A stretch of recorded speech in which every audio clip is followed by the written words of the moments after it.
শুভেন্দু অধিকারী এক সময় উনি ছিলেন তৃণমূল কংগ্রেসে। তৃণমূল কংগ্রেসে থাকতে থাকতেই উনি কিন্তু বিজেপির সঙ্গে আতাতে ছিলেন, ওনার সঙ্গে একটা সম্পর্ক ছিল। আর সেই সূত্রে উনি আমাকে ডেকেছিলেন রাত 11:30টার সময় পর্যটন ভবনে, যে আমি নারদাকাণ্ডে একটা নোটিশ পেয়েছি, এইটাকে যাতে যেভাবে হোক আমাকে সেভ করে দেওয়া হোক, এবং আমি তখন ওনাকে সেভ করে দিই।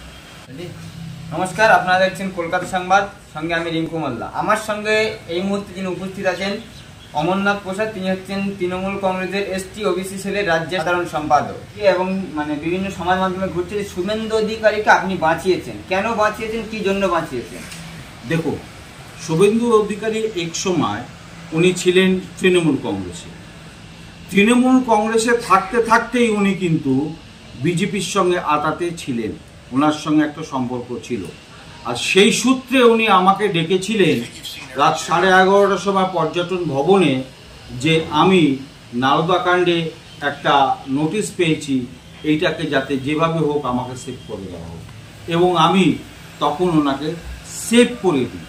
তো আপনার এইটা বোঝাতে চাইছি যে শুভেন্দু অধিকারী আজকের নয়, বিজেপির সঙ্গে আতাতে অনেক দিন ধরে উনি আছেন, যখন উনি তৃণমূল কংগ্রেসে ছিলেন। যদি আপনি শুভেন্দু অধিকারীকে বাঁচিয়ে থাকেন, তো এতদিন কেন মুখ খোলেননি, এতদিন কেন চুপচাপ ছিলেন? দেখুন, এতদিন সবচেয়ে বড় কথা হচ্ছে এতদিন আমাকে কেউ প্রশ্ন জিজ্ঞেসও করেনি। আমাকে আজকে আপনারা সাংবাদিক মাধ্যমে জিজ্ঞাসা করছেন, আমি বলছি। এবং এতদিন হয়তো দল আমাকে একটা দায়িত্ব দেয়নি, দল দায়িত্ব দিয়েছে, তার জন্য আপনারা আসছেন এবং আপনাদের সামনে আমি কিন্তু পরিষ্কারভাবে বলছি।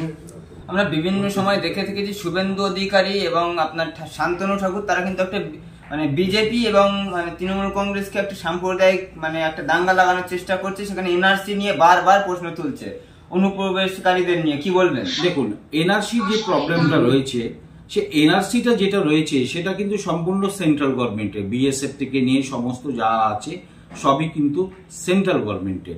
এবং ওরা চাইছে বাংলার মানুষ যাতে এখান থেকে বাংলাদেশে চলে যায় এবং বাইরে চলে যায়, তাতে দাঁড়িয়ে তৃণমূল কংগ্রেসের এবং সংখ্যালঘু ভোট যাতে আরো কমে যায়, সেই জন্যে কিন্তু শুভেন্দু অধিকারী চেষ্টা করছেন। এবার শান্তনু ঠাকুরের কথায় আসে। দেখুন, শান্তনু ঠাকুর এক বড় মাপের নেতা, উনি রাজ্যের মন্ত্রী, কথাটা হচ্ছে ভারত সরকারের। কিন্তু আমি জোর গলা আজকে বলছি, শান্তনু ঠাকুরকে চ্যালেঞ্জ করে বলছি, যদি আমি মুখ খুলি শান্তনু ঠাকুরের সম্বন্ধে এবং ওনার পরিবার সম্বন্ধে, আমার মনে হয় মতুয়া সমাজ ওনাকে ঘৃণাভাবে দেখবে। আজ আমি এই কথাটা আপনাদের চ্যানেল সামনে বলে দিলাম, আমি চ্যালেঞ্জ করে বলে দিলাম যে আবার যদি মুখ খুলি আমি, উনি কিন্তু থাকতে পারবেন না মতুয়া সমাজে। ওনাকে মানুষের ঘৃণার চোখে দেখবে, যারা পুজো করে তারা ঘৃণার চোখে দেখবে। এখনো কিন্তু আমি মুখ খুলিনি, আমি সময়ের অপেক্ষায় আছি। আগামী দিন যদি পারি আপনাদের কাছে এভিডেন্স নিয়ে, প্রুফ নিয়ে, আমি অবশ্যই এর মুখোশটা খুলব। আমরা দেখেছি দীঘার যে জগন্নাথ মন্দিরে তার ভিত্তি স্থাপনে শুভেন্দু অধিকারী তিনি উপস্থিত ছিলেন এবং তিনি ওখানে মুখ্যমন্ত্রী মমতা বন্দ্যোপাধ্যায়ের সঙ্গে ছবি দেখা গিয়েছে। কিন্তু যেটাকে ভিত্তি স্থাপন হওয়ার পর যেখানে সেটা উদ্বোধন হচ্ছে, সেখানে কিন্তু তা নিয়ে কটাক্ষ করছেন যে উড়িষ্যাতে জগন্নাথকে পছন্দ হচ্ছে না, মুখ্যমন্ত্রী আবার বাংলাতে জগন্নাথ মন্দির কেন করছে, এটা নিয়ে কি বলবেন? তাহলে ভিত পুজোর সময় কেন ছিলেন? আপনার প্রশ্ন, তাহলে ভিত পুজোর সময় কেন ছিলেন? প্রতিবাদ তো তখনই করতে পারতেন।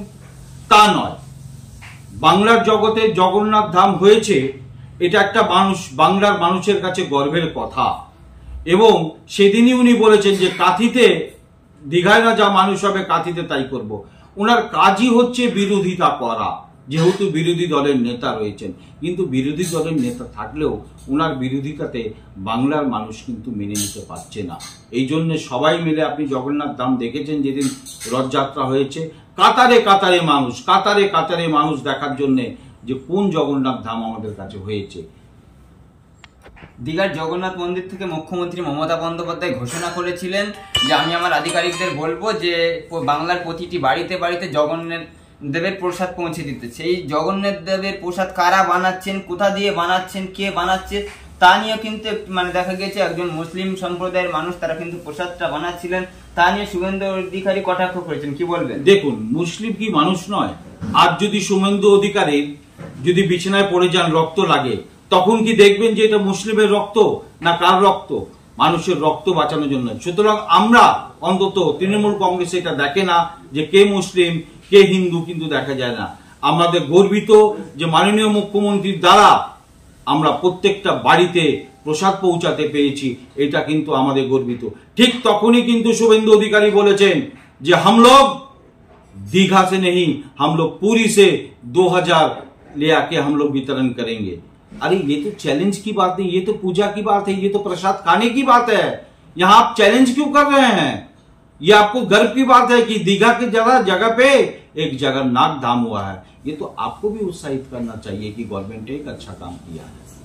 সামনেই 21শে জুলাইয়ের আগেই কিন্তু দেখছিলাম তৃণমূল কংগ্রেসের একাধিক জায়গা যেখানে গোষ্ঠী দ্বন্দ্ব সেখানে দেখা দিচ্ছে, কি বলবেন সেটা নিয়ে? দেখুন, একটা বাড়িতে যদি দুটো হাঁড়ি থাকে ঠকঠুক লাগবে, কিন্তু আমরা যখনই দেখব যে আমাদের 2021-এ কিংবা 21শে জুলাই আমরা কিন্তু সংঘবদ্ধভাবে এক হয়ে মমতা ব্যানার্জির সাথে, অভিষেক ব্যানার্জির সাথে আমরা কিন্তু মাঠে নেমে পড়বো, তখন কিন্তু আমরা এই গোষ্ঠী দ্বন্দ্ব দেখব।